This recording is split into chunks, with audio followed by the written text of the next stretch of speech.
Good evening students, সবাই ভালো আছো তো? হ্যাঁ হ্যাঁ ওকে, আজকে তোমাদের যে বিষয়টি আমি পড়াবো সেটা হচ্ছে বাংলা ব্যাকরণের ধ্বনি ও বর্ণ। একক হিসাবে আমরা রেখেছি ধ্বনি ও বর্ণ, উপ একক হিসাবে রেখেছি স্বরবর্ণ, স্বরধ্বনি, ব্যঞ্জন বর্ণ এবং ব্যঞ্জন ধ্বনি। প্রথমে আমরা জেনে নেব ধ্বনি কাকে বলে এবং বর্ণ কাকে বলে। ধ্বনি কাকে বলে এবং বর্ণ কাকে বলে।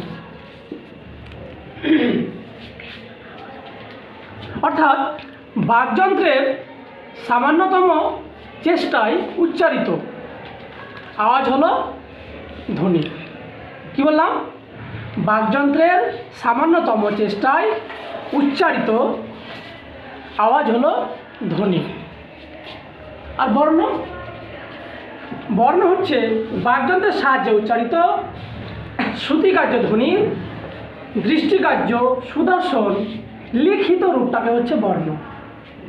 তাহলে যদি সংক্ষেপে বলা যায় যে ধ্বনি কাকে বলে, তাহলে কি বলবো না, বাকযন্ত্রের সামান্যতম চেষ্টায় উচ্চারিত আওয়াজ হলো হচ্ছে ধ্বনি। উচ্চারিত আওয়াজ, ক্ষুদ্রতম অংশ আওয়াজ হলো ধ্বনি, আর সেই ধ্বনির লিখিত রূপটা হচ্ছে বর্ণ।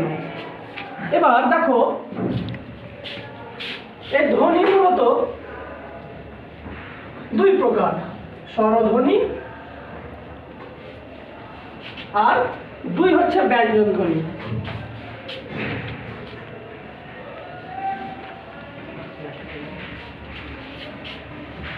বর্ণ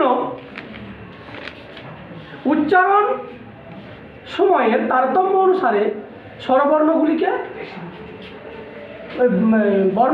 দুই ভাগ করা হয়।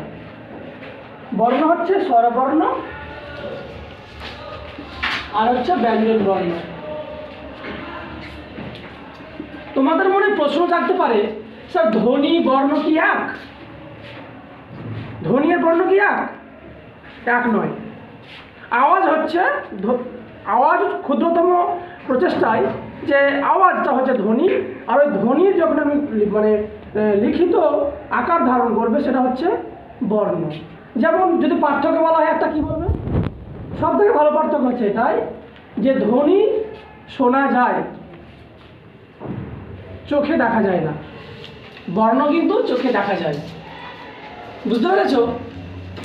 ধ্বনি কিন্তু চোখে দেখা যায় না, আর বর্ণ কিন্তু চোখে দেখা যায়। আর এই ধ্বনির আরেকটা পার্থক্য হচ্ছে এটা ক্ষুদ্রতম আওয়াজ, আর বর্ণ হচ্ছে লিখিত রূপটা বর্ণ। যেমন আমি মুখে বললাম অ, এটা কিন্তু ধ্বনি। যখন বললাম আমি এখানে অ, এটা লিখিত রূপ পেয়ে গেল, এটা হচ্ছে বর্ণ। এবার দেখো, আমরা উপ-একক হিসাবে স্বরবর্ণ বা স্বরধ্বনি, ব্যঞ্জন বর্ণ বা ব্যঞ্জন ধ্বনি সম্পর্কে একটু আলোচনা করব। প্রথমে স্বরধ্বনির কথা আসি, এটা পরে আসছি।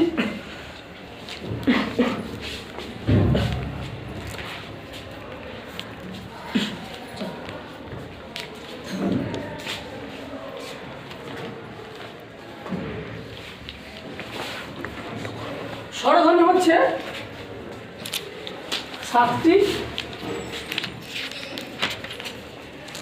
ব্যঞ্জন ধ্বনি হচ্ছে 29টি।